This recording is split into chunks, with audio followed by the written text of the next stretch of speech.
And we're joined now by Sigurd Neubauer, author of The Gulf Region in Israel, Old Struggles, New Alliances, and an expert on the Gulf Cooperation Council. Thank you very much for coming on. This war in Yemen, it seems to be escalating, and it's now entering its 7th year, which means that it will soon surpass maybe the deadly conflict in Yemen of the mid-60s, and really emphasizes some of the same problems that this country has had for so many years now.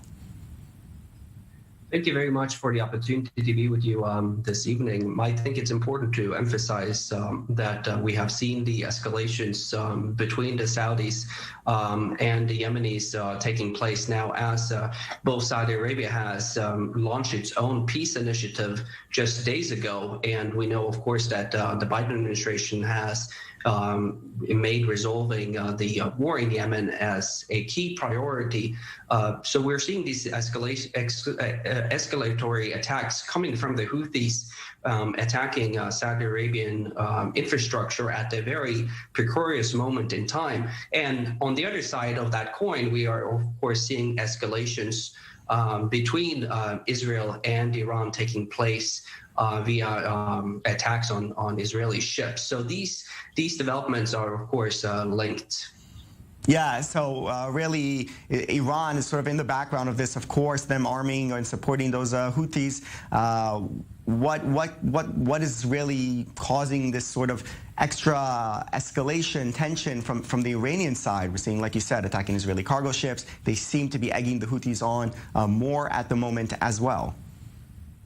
It's very, the answer is straightforward, and that is that the Iranians have, the Iranian position on the JCPOA, the Iran agreement, is that the United States should be in compliance with that agreement. As we know, the Trump administration walked out of that agreement 2 years ago.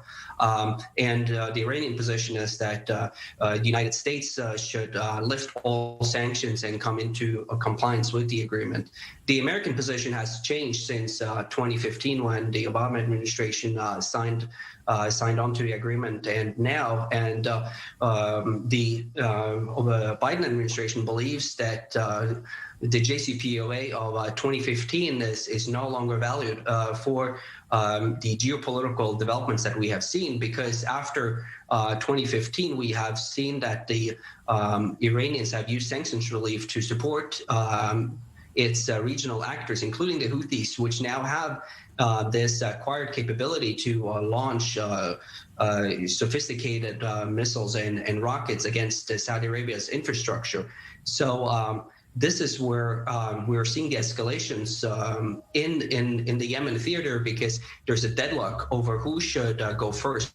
Should the Americans lift the sanctions on Iran, or should Iran begin discussing a broader scope of the JCPOA? So all these developments are kind of a chicken and egg kind of a game before U.S.-Iran talks will take place.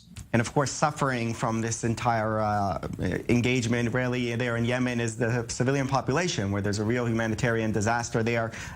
What's in store for them, do you think, in the next year, considering the situation on the ground?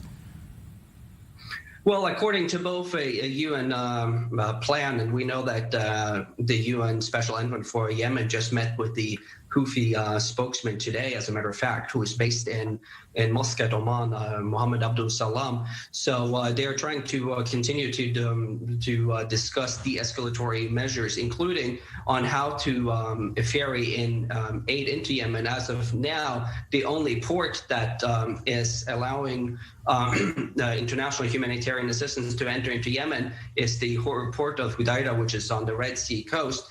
And that port is under Houthi control. The Houthis would also like to open Sana'a airport. So these are some of the discussions that are ongoing.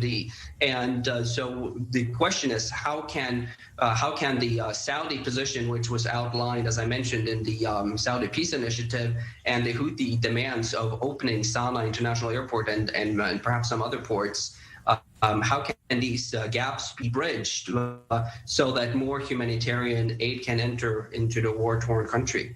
And those are discussions that, of course, the United States is trying to broker at this moment. Yes, absolutely. Difficult situation. Thank you very much, Sigurd Neubauer, for coming on. Thank you.